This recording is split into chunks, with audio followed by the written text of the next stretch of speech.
Good evening, everyone. A huge welcome to Eve for the 2024 Artist Address as we mark the start of the 77th edition of the Edinburgh Festival Fringe.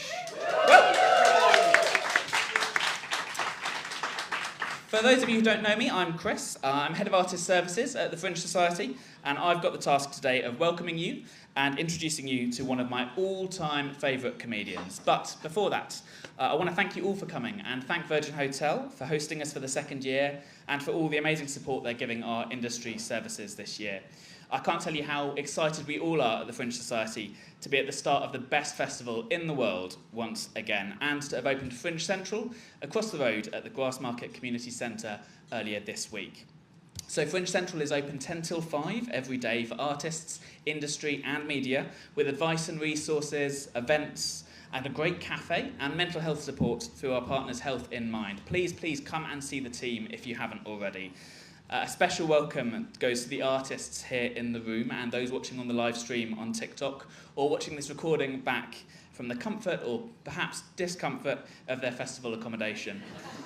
In 2024, it is a massive achievement to even be here, to get this far, and this festival wouldn't exist without you. You're amazing. Thank you. A special welcome also to Greg. Hello, Greg. Our wonderful BSL interpreter who has had to put up with all manner of chaos interpreting for us over the years. You're the best, and we're so lucky that you keep inexplicably coming back for more.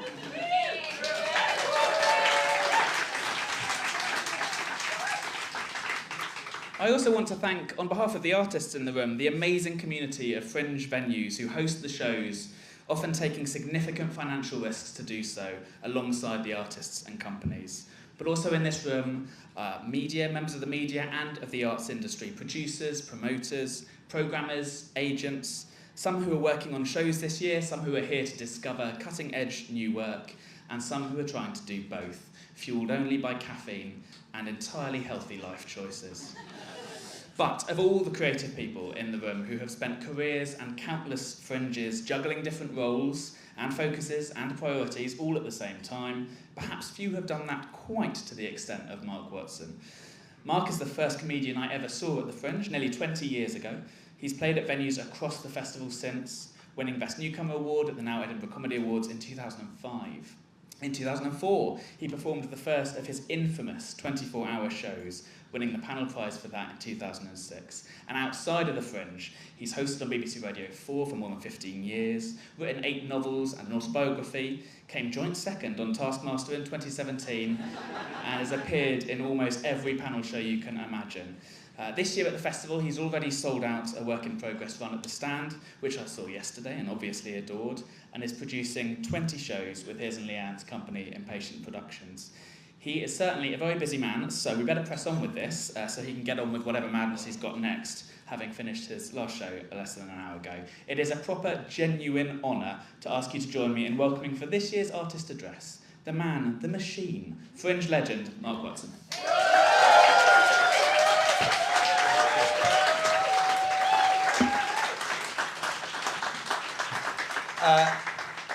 Thank you very much, Chris. Not all of you were in the room 5 minutes ago, but I don't think you could have a more suitable start to the Fringe than the fact it took Chris 3 goes to get the mic to work. Is this thing on, you wondered? By the way, he is close to you. You can't really... I loved it when he had to mime, I am the best. And so that's why we just have him... Yeah. I loved it enough that I'm making him do it all over again. Yes, it's true. Well, I'll tell you what I have done today. I spent the first part of the day putting stickers of early reviews on the posters of a young comedian that I'm helping to represent. About lunchtime, I was briefly harassed by someone who came up to me and said, "I love you, come and see my show." And off she went without giving me any details. I'd never seen her before. She didn't say the name or the venue. I think it's unlikely I will get to that. I've just performed the show. I came here with the honour of doing this, and after that, after this, I'm going to actually fly in the Pleasance Courtyard for another show that I'm looking after. Then watch that show before watching another show before appearing at Leighton Live. and I'm literally wearing a City Cafe t-shirt which I bought 5 years ago, having performed at the Monkey Barrel and sweated so much during the show that I needed to buy a new wardrobe afterwards. I'm steeped in this festival, and it's a real pleasure to do. Well, is it a pleasure to do this? It's when I was asked to do it, there's been no recourse to the script so far, but I do have a script. If you've ever seen me before, though, you won't have high hopes of the script being delivered. When I was asked to do this, my thoughts in order were, one, I'm really touched to be asked to speak about a festival which has shaped my career and in some sense my life. And two, I don't want to do that. The responsibility of welcoming such a disparate group of people to the world's most important arts festival felt immediately very heavy on my shoulders. Subject means too much to me, if anything. I'd seen last year's speech by Le Gâteau Chocolat. Anyone here? Fine. There you go. It's left a mark. It not only delivered an enormous and heartfelt cargo of wisdom and love, but he also opened with a performance of hopelessly devoted to you. It felt like quite an intimidating bar. Also, quite rightly, he talked quite a bit about what a progression it was to have a British Nigerian do this speech. This year we've gone for a British person. It doesn't feel exactly like progress. But I plucked up my courage and said what I always say when someone asks me to do something I don't really want to do. Sure, I'd love to. And here we are. Even though I've been talking professionally for, I suppose, 20 years, as a result of this festival, I've not always, in fact, I've very rarely been given a speech, let alone one with this sort of occasion attached to it. I know what I don't want this to be like. Quite often I present corporate awards ceremonies. Not to boast, but in the past 3 years I've hosted both the Meat Management Awards and the Waste Management Awards. So I'm across the whole process. Recently I did one for jacuzzi salespeople, and someone got a Lifetime Achievement Award. Yeah, I wish I'd seen him do jacuzzi salespeople, so we'll have another crack at that. Fine, thank you. This guy got a Lifetime Achievement Award. He got up to say a few words, and the few words turned out to be a description of literally everything that happened in his lifetime. I don't want to be that guy. So my plan is to speak here for about 25 to 30 minutes, including what we've already had, although that is not a binding promise because, as you have heard, barely 100 metres from here, I broke the Guinness World Record for the longest stand-up comedy show ever, and that was 36 hours. That was planned, though, and we've all got things to do after this, and also Chris has alluded to the accommodation situation. I'm sure some of you will be planning to sleep here overnight, and you'll want to get your stuff in order. So here's the plan. Firstly, a fairly brief summary of why I'm doing this, who I am, I suppose, in relation to the Fringe, then an attempt to describe who I believe we all are in relation to the Fringe, what we're here for, what I'm welcoming you to. Then, a guest appearance by Celine Dion. This is an amazing thing to have pulled off. I just saw her do the Olympic opening ceremony, and I thought if she's back on the circuit, why not? I should say Celine is not 100% confirmed. Her management had some concerns about the fee, so we've been back and forth a bit. But I said to them, it's not purely about the money. Think of the exposure. There could be people from Avalon here. After that, I'm going to give everyone a brief telling off. Not really, but amongst all of the welcome and the we're all winners and all of those perfectly good sentiments, I also want to ask what we as a community could be doing better. And then the final section, advice. I texted a dozen or so colleagues who I regard as major Fringe figures, people who've been among the many to inspire or educate or excite me in the million years I've spent in these mostly airless rooms. Unfortunately, pretty much all comedians have now got ADHD diagnosis, so none of them replied to me. So I've just come up with some advice myself instead. After that, we're done. We all enjoy a drink, alcoholic or otherwise. And tomorrow morning, like everyone else at the festival, I get up and wait for a text that says, your speech got 3 stars, but there are quotes we can use in there.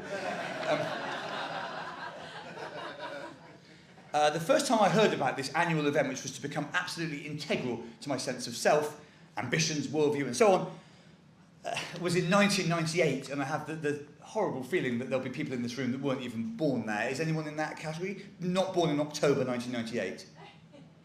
Right, get out. Except don't, stay here, because if anything, I want this to be more relevant. And already, we've established this is being streamed on TikTok, but I've been going now for 5 minutes, so those guys are gone. They didn't even last the improv bit with him at the start.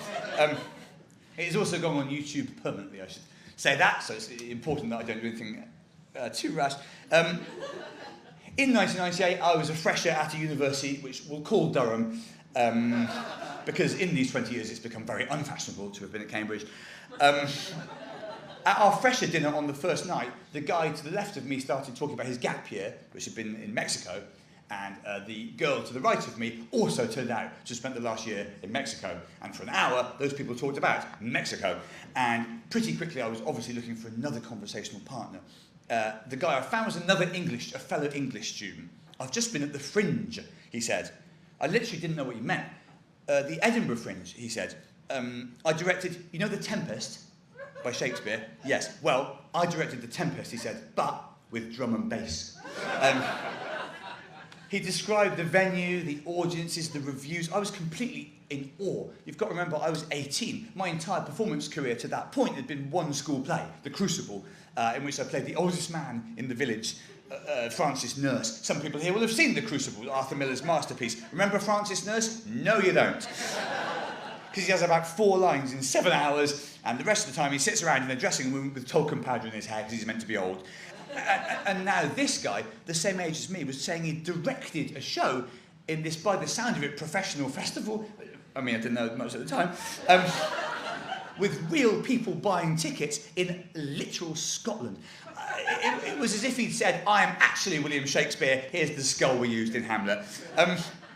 My new friend Adam began talking about the frenzied creative atmosphere of Edinburgh in August. How many shows are there? I asked. 1,700. He said, I thought I'd misheard. 1,700 shows in a city at the same time. Everywhere you go, he said, there's something happening. Shows in churches, in cafes, in university lecture halls. We went for brunch one day, said Adam. Again, I was out of my depth here. Where I grew up, you had breakfast and lunch, but scientists believed at the time it was impossible to synthesise the two. Literally, he said, while we were eating brunch, 2 Dutch guys came up to us and did like a 10-minute mime show.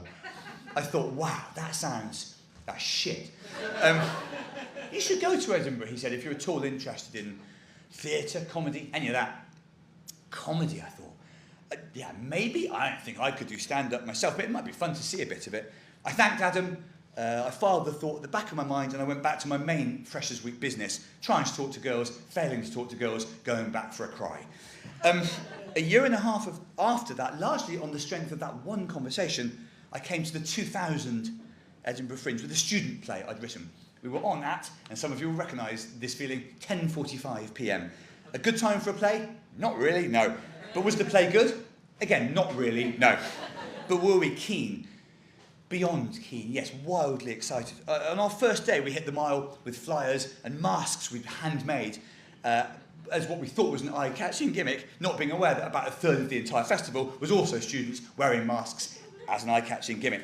We flyered for 9 hours. At the end of it, I went to the Fringe office, which was just off the Royal Mile. This is well before electronic ticket reports.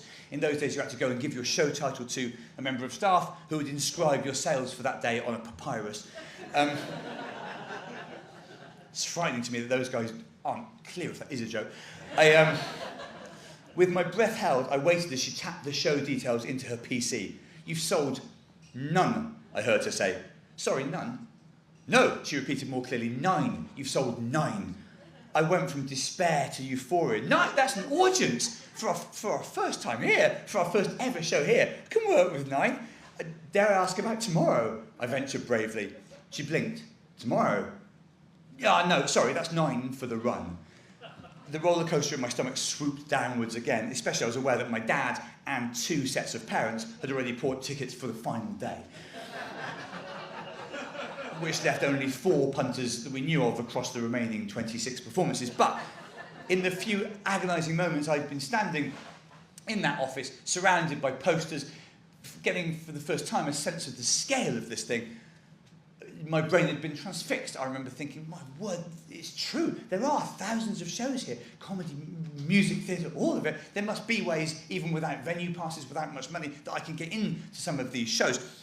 I saw easily 50 shows in that festival, my first one, many of them, I would say, illegally. And 20 years after that, in August 2020, I walked down from Waverley Station towards Cowgate, where we are now. Between that chat with Adam, the other side of the Millennium Bug, which we all survived apart from you, between that and this walk, I'd been to 20 consecutive Edinburgh Fringes.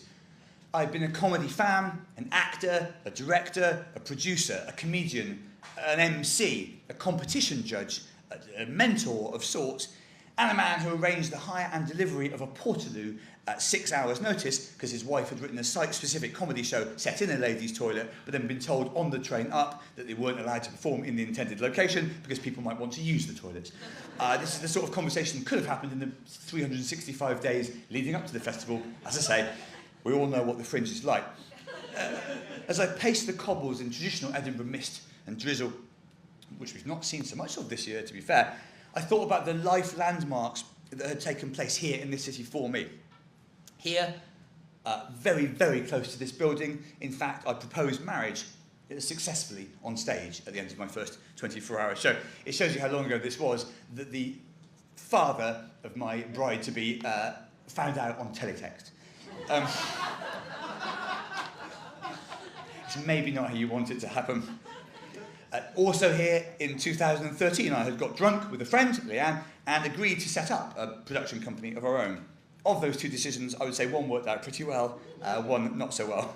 This summer I have come here with 20 shows and 0 wives.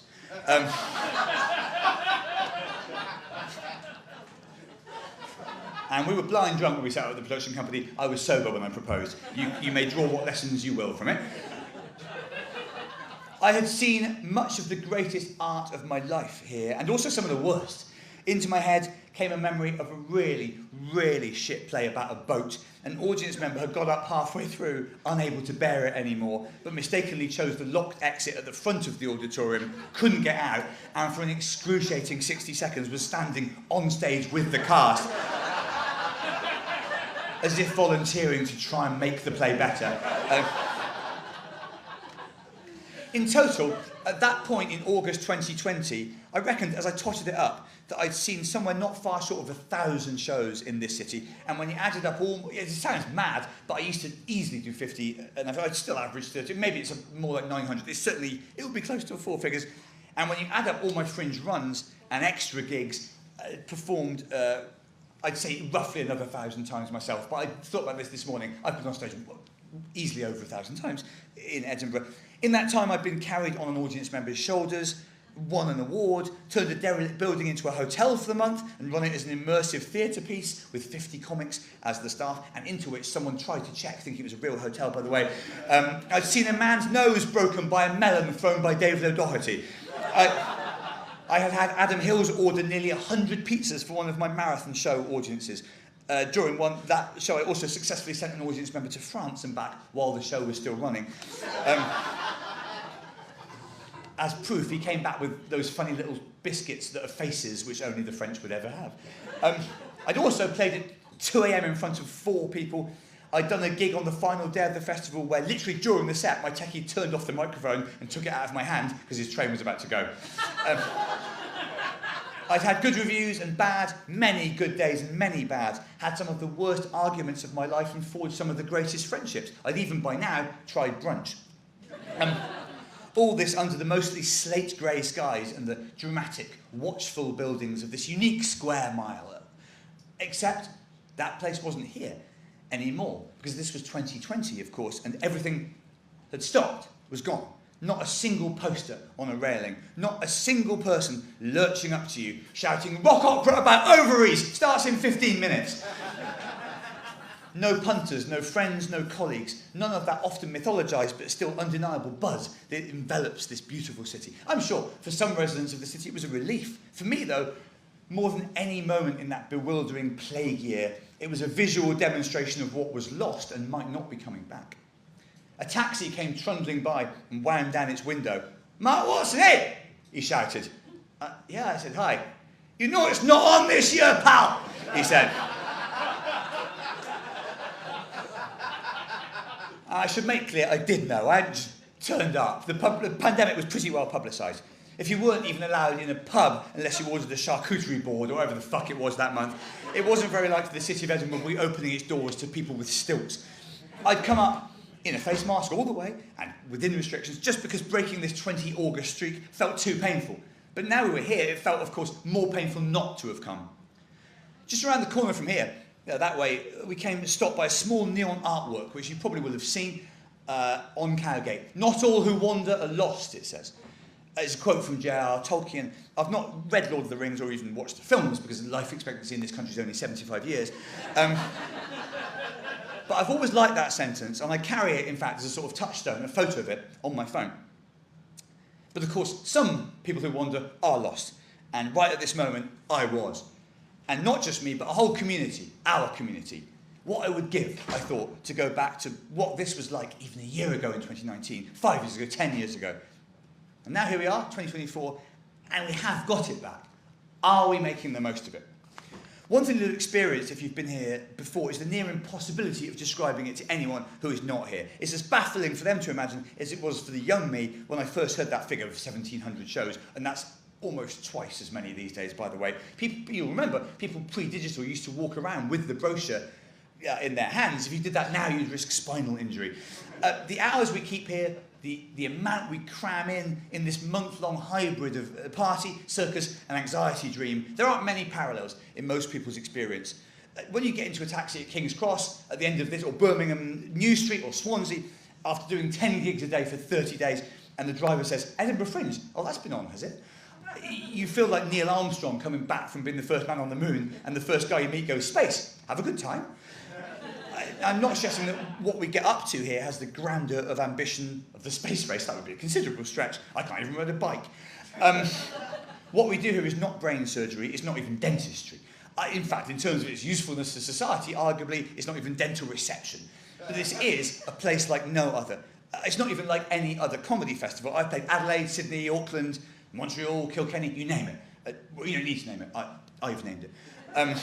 That was them. There's loads more, but it's boring.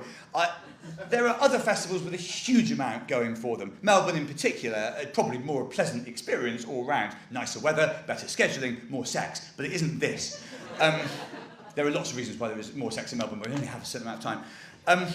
Nothing else could be this. Every year, people list the many problems with the Fringe. The fact it costs £1,000 a second to stay here, the unholy PR competition, Dave's stupid best joke of the Fringe competition, which excuses arts editors from actually engaging with the Fringe, the obsession with awards, the fact that even the Fringe brochure says it starts today, but it started already. Every year I complain about this, every year the same. Every year comedians, and I'm sure actors, I'm sure artists of every stripe, tweet about how the Fringe is finished, it's done for, and we could easily start something in Brighton or Newcastle, I don't know, Liechtenstein. Almost always by the Fringe is finished, they mean my show didn't get much critical attention because it began with 10 minutes of asking the audience, "So where are we all from?" And it was called 6 times a woman was wrong to leave me. At least I've only got one and she wasn't wrong. But they're right, we could start a festival somewhere else. We have. There are comedy festivals now all over the country, you'll be aware, and theatre festivals, arts festivals. It's just they're not this, because this has been 60 years in the making. When you stand on the stage here with Arthur's seat glaring down on you and the guy with a bottle of vodka yelling in the street outside, kicking bins over, you're following in the tracks of thousands of the best performers ever produced by this country, by the world. Wimbledon's not the most convenient place to play a tennis tournament, and you could do that pretty much anywhere if you had enough grass courts and posh people in hats. But people wouldn't take it seriously because it wouldn't be Wimbledon. And that's where tennis players have been competing for 147 years. History and heritage are more important than people admit in this TikTok age. No offence to TikTok, we've established it's the official digital home of the festival, but we've also established those guys are long gone from this now. Every single Fringe show is built on the bones of every single other Fringe show ever to happen. The good, the bad, the ones where someone got naked without the show's narrative really justifying it. No one else has that because no one could. Gatto last year quoted a lot of really, not just worthwhile, valuable advice from Fringe people and people from other festivals, but there was one thing I didn't agree with. It was, and you'll hear this quite a lot, nobody chooses to be an artist. It chooses you. I understand that sentiment, but it's bollocks. Everyone here did choose to be involved in this. You didn't get a letter in the post calling you up like jury service. You weren't doing open heart surgery and someone rushed in and said, put down the scalpel, what we need is someone urgently to imagine what Macbeth would be like if it was performed by the cast of Friends. The government is never going to announce a national shortage of burlesque and appeal for anyone with tassels on their tits to report to the Royal Mile. Again, I'm not doing down what anyone in this room does. As of this festival is where I found a good chunk of my purpose in life. It's pretty much what keeps me a comedy fan, as well as having made me a comedy fan. And again, I'm not getting all JFK about it. Ask not what the festival can do for you, ask what you can do for the festival. But I do think it's worth all of us taking an occasional moment to think, not what am I getting out of this, but what am I chipping in to this community? Not why there are only 10 people at my show, but how can I give those 10 people an amazing hour, since they chose me over the billion other things they could be doing right now at this festival and beyond. Unlike me, you almost certainly weren't here in August 2020 during COVID, because you're not a psycho, but we can all remember the emptiness in the creative landscape during COVID, the desperate barrenness of it, the uncertainty. Something precious had been taken away from us with no guarantee we'd ever get it back. Gloom merchants were gleefully, in some cases, predicting that there'd be no public gatherings again for 5 years, maybe longer. Now we do have that precious thing back. I'm urging you, and myself, I guess, to enjoy every minute of it and appreciate it. As a performing community, we sometimes don't help ourselves. We complain a lot, for example, about the accommodation problems without maybe reflecting that this is a city that people live in all year round, where housing problems have affected residents for a decade and more. If the number of shows is going to double in 20 years almost as it has, what do we think is going to happen? Until my plan of gutting the castle and making it into 5,000 free rooms for performers is approved, well, you clap, but we've actually run into a lot of difficulties. Until then, we have to accept that if we want the festival to be as free access and as massive as it is, we have to work with the city, not against it, to minimise the mess. Sometimes I'm talking here when I say we as comedians, but I think it extends to a lot of artists. Sometimes we're much better at complaining online than we are at mobilising and doing something about it. The Fringe Society has taken quite a lot of criticism for the issues facing the festival, and I'm not here to suck up to the society. Some of the criticism has been justified, some of it literally was from me. But when the society, my relationship with Chris, who introduced you, started with a snarky tweet from me, but when the society does step up, we don't always step up with it. In response to the accommodation crisis, they made a large number of student rooms very affordably available. As of a week ago, quite a few of those rooms hadn't been taken. To combat the spiralling prices of the festival in general, they introduced these bursaries of £2,000. I could name you, I won't, but I could name you 3 comedians who I know for a fact didn't get their form in on time. Also one that didn't spell check it. Come on, pal. We moan that it's not just the Fringe Society, we're like this a lot. We moan there's not enough review coverage of the festival. But the one site, Chortle, which covers more than anyone and in more depth than anyone, and that treats comedy as an art form with more reverence than anyone and has done for 25 years, that one guy gets more abuse than basically anyone else in this city.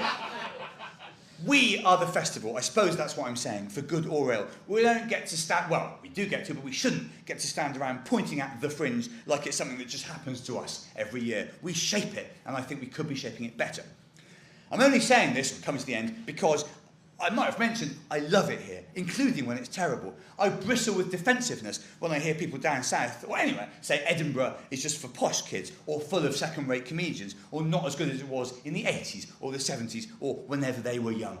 Every year, at least a few people say to me, surely you don't need to do the Fringe now, do you? And I hope it's not self-aggrandising to say that, but it's not just me they say it to. You'll hear people say Ivor Graham doesn't need this anymore, Nina Conti doesn't, Nish does, Ramesh Ranganathan doesn't.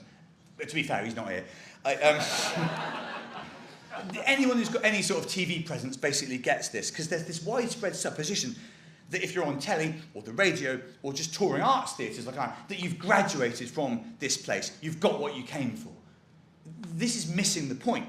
For me and a lot of people in my camp, this here remains the pinnacle, the true test, the Wimbledon, the World Cup. Certainly there are more lucrative things that we do, things that reach a much wider audience, months of the year that are less ruinous to your shoes, your calves, perhaps your ego. But this is where you find out about a performing artist, this place. This is the real crucible. And by that, I do not mean hundreds of pages of people screaming, Goody Proctor is a witch! while I stand around thinking, wish I was on stage.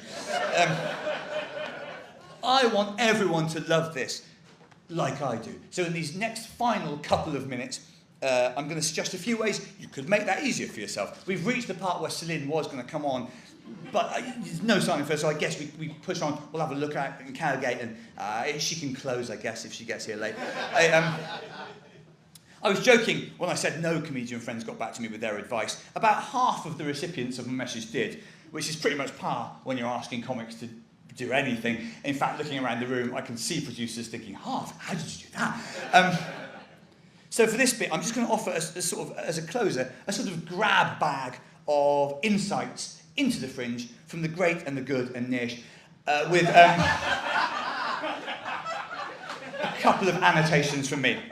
And where people didn't get back to me, I've screenshotted the WhatsApp conversation, and I'm just going to read out the last thing they did text me on any other subject. Alex Horn. If you're doing Edinburgh, my advice would be really to do Edinburgh. Throw everything at your show. Do extra spots. Meet old friends. Watch stupid stuff. Eat well. Don't panic. Don't worry. Climb Arthur's seat. Don't read reviews.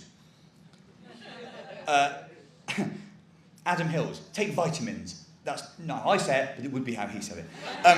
Stay home after your show on a Saturday night. Go out after your show on a Sunday night. See other people's shows. Plug other people's shows. Do something during the Fringe that is not Fringe related. That's good advice, I think. Be silly. It's meant to be fun. Felicity Ward. Don't get hammered till the end of week 3. I don't agree with that. Ivo Graham. Paddington has long been a favourite of mine, too.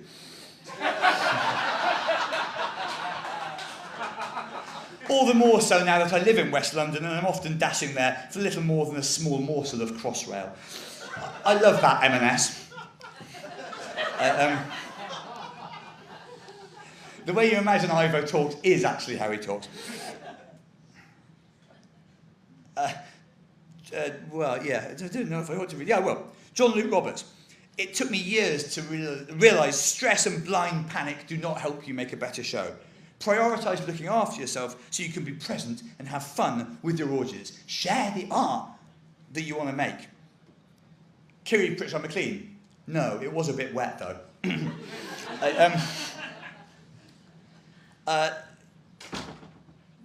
This is John Robbins, who did a brilliant speech as part of the awards last year. Another speech which would have set an intimidatingly high bar for this, except luckily for me, that speech was overshadowed, as you remember if you were there, by the other comedian, Sam Campbell, repeatedly insinuating that a Guardian journalist was a paedophile for no reason. If you can find a way to get to the awards ceremony, it's a ride.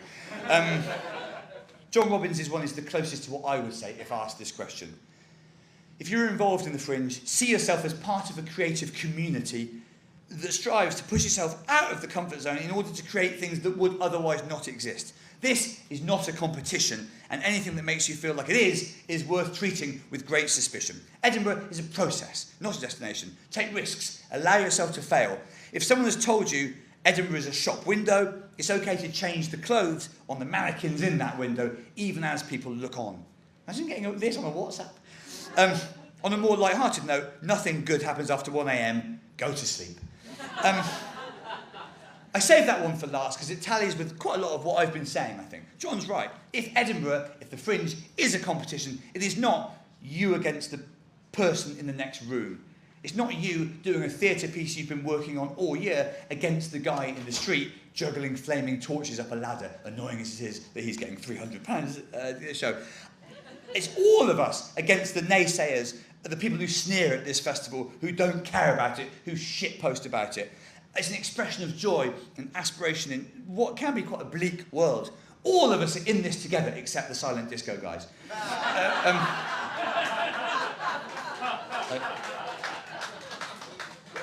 Each one of us is an ant in this remarkable ecosystem.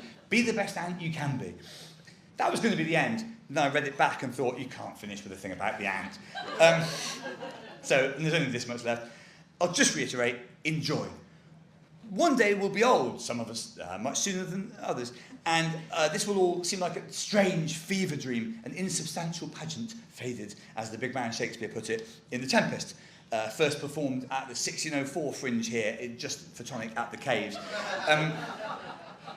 Whether you were successful here or not, you'll just have a junk shop of odd memories in your brain, getting changed in a porter cabin, being hassled by close-up magicians, being drowned out by fireworks, falling asleep in your clothes, and maybe, just occasionally, looking up at Scott's monument with the sky that inimitable bruised purple colour and thinking, yeah, I don't know what this is, but I do think I like it. When you look back on all those moments, you might well wonder what it was all for, what the hell you were up to. But what you want is to be able to think you make the most of it. The Fringe is what we make it. Let's make something good. Thanks. And thank you very much to this man, by the way.